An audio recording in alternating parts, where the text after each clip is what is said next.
So after watching this film, some random dude gave me two random movie passes for the future. And I was like, why, man? And he was like, just take the pass, man. You earned it. Okay. Yay! The Hunger Games Mockingjay Part 1 is a continuation from the last book and movie, Catching Fire, and Katniss is back this time in District 13 because a whole bunch of stuff happened and now she's in a safe place. Now for those who have read the book or watched the movie, you know what I'm talking about. But for those who are completely lost, then seriously, why are you here? Watch the previous movies then come back.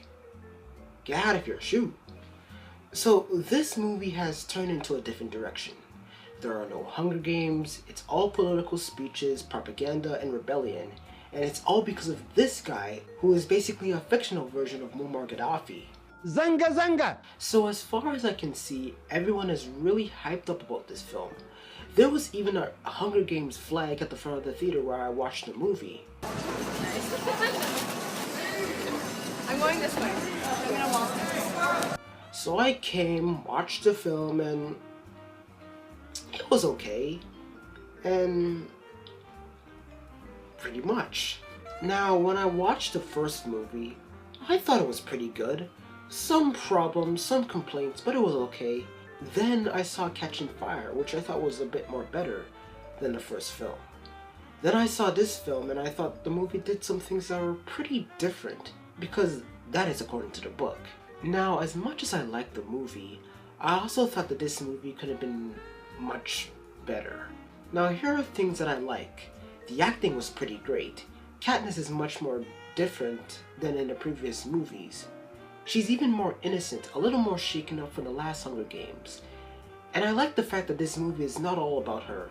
They focus on other people who are suffering and going through a lot of stuff. She still has her badass ways, like shooting down a plane from a sky, but some might complain that she doesn't do much ass kicking. Yeah, there's not a lot of action in this film, and that can be a problem. At times, you're gonna feel like that this film is dragging on. There are a lot of talking scenes, and the film is riddled with Katniss being filmed for commercials, threatening the bad guy that she's coming to get him. Then there are scenes where she's walking around the ruined streets, dead corpses everywhere. They even show some civilians dying, people getting shot and blown up. It's really depressing, and it seems like this movie is trying to get that sorrow feeling from you. But I also feel like that this film was a bit too over the top with this. I was just pretending to wait for Mr. Mackey to pop up from the screen and say, President Snow's bad, okay? And if you support him, that means you're bad, okay? Then you got other characters. You got Gale, you got Peeta, who is the main concern of the film, Cohen, Boggs, and Plutarch, played by Philip Seymour Hoffman. One of his final roles. The acting was great, but you feel like that these characters are in the film because they were just in the book. As much as they show Katniss not doing much in the film, the outer characters are not really that interesting, which might be boring for some, except for maybe Effie, who was a drag queen chick to a refugee in District 13. And she does have some lines that are pretty funny. Then you got the final act of the film where everything is going down and Katniss stays behind. You think that there's going to be an epic action scene, but no, it's just more talking and it just ends like that. And it makes you feel like they just took a huge chunk of that scene and just shortened it. I mean, come on, the last two films were at least 2 hours and 30 minutes.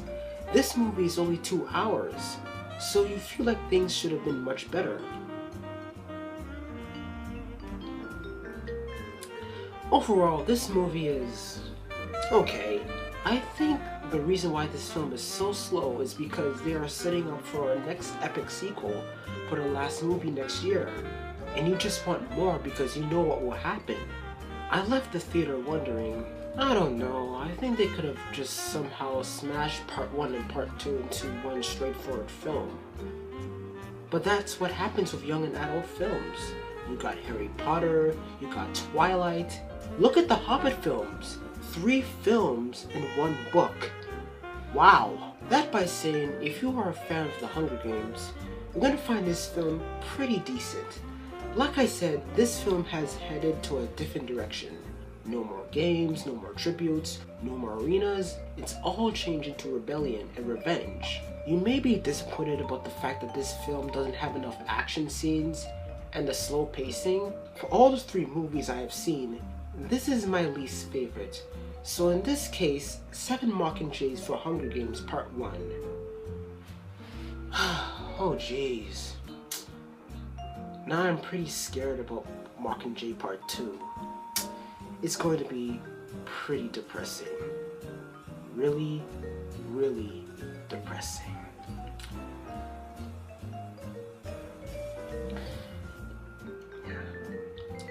So, that is my take of Mockingjay Part 1. Thank you for watching. More reviews on the way.